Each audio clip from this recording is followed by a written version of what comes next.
sa usa ka tumong nga na-implement ang zero connection kung free education sa buong level, especially sa mga IMP. Aron ang atong pagpuyo, pag-level up, may sama, pareho, igual ang treatment sa usa ka natin.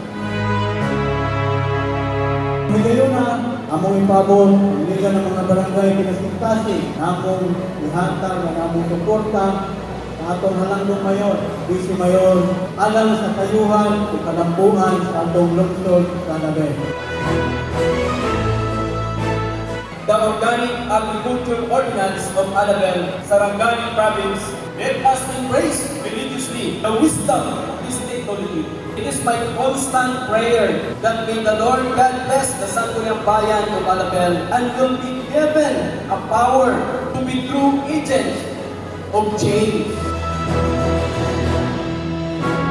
It is my solemn commitment to work hard and continue to dedicate myself to my advocacy and perform the task given to me by our beloved constituents. We will serve Alabel honorably and continue to develop our municipality with a foundation of love, not by hate.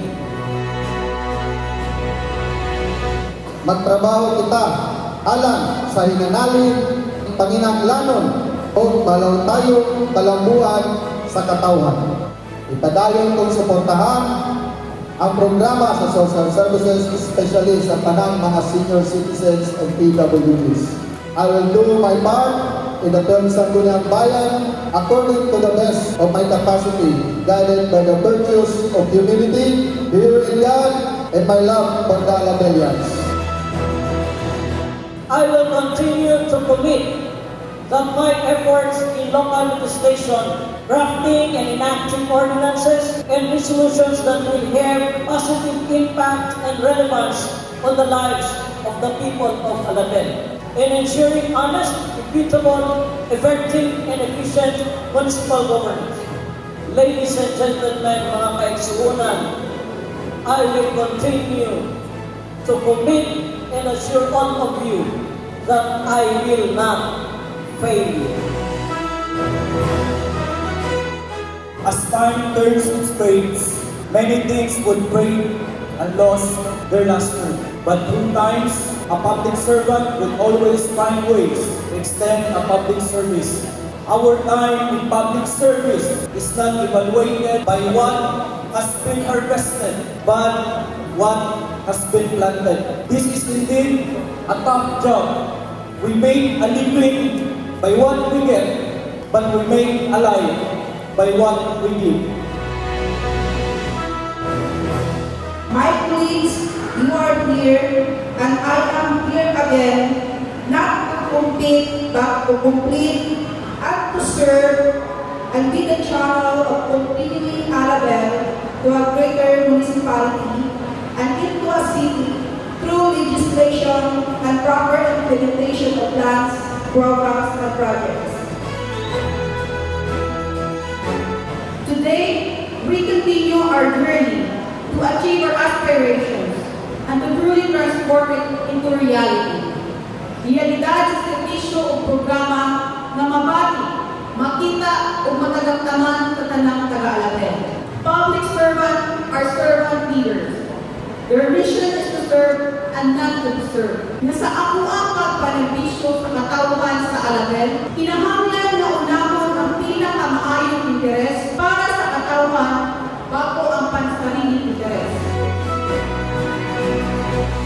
Ang akong pagtindog din karon sa inyong atubangan, maayo sa akong usa ka bulawangon igayon, alang sa akong dapit o sa akong kinabuhi, tungod kay nagtimaan ng kinig, ug dakong hagit sa akong kaugalingon uban sa akong pamilya kay mao man kini ang pagsugod sa akong biyahe gikan sa akong tugaran ngadto sa tugaran sa tibuok katawhan sa Alabel.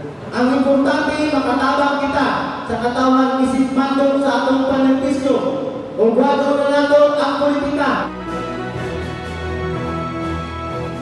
The path towards public service is never an easy road to take. We will always make enemies in our desire to serve our beloved municipality. We will sacrifice the simple pleasures in life in order for us to genuinely perform our sworn duties as elected officials. Most of all, we will always sacrifice our blood, sweat, and tears for the betterment of our municipality. And the blood and tears that we shed in service of our people cannot even compare to the hardships that our fellow Alabelians face in their everyday lives, particularly sa ato province. We envision that the municipality of Alabel as a progressive center of administration, commerce and industry with climate resilient, peaceful investment and child-friendly community. However, we need to be constantly reminded that vision without execution is hallucination. The question is this worth it? Ladies and gentlemen, let me answer that with one strong and resounding yes. Fulfill our duties and responsibilities, it is but important that we should set aside the millennium of politics. Maybe we have different political parties, but I believe we have the same dream for this beloved town, Alabel.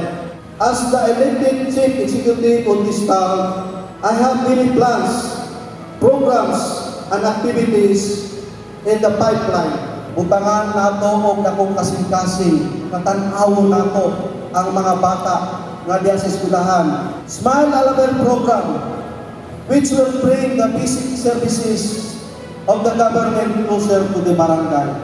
It is high time to learn a new one to improve our delivery of basic services of our citizenry.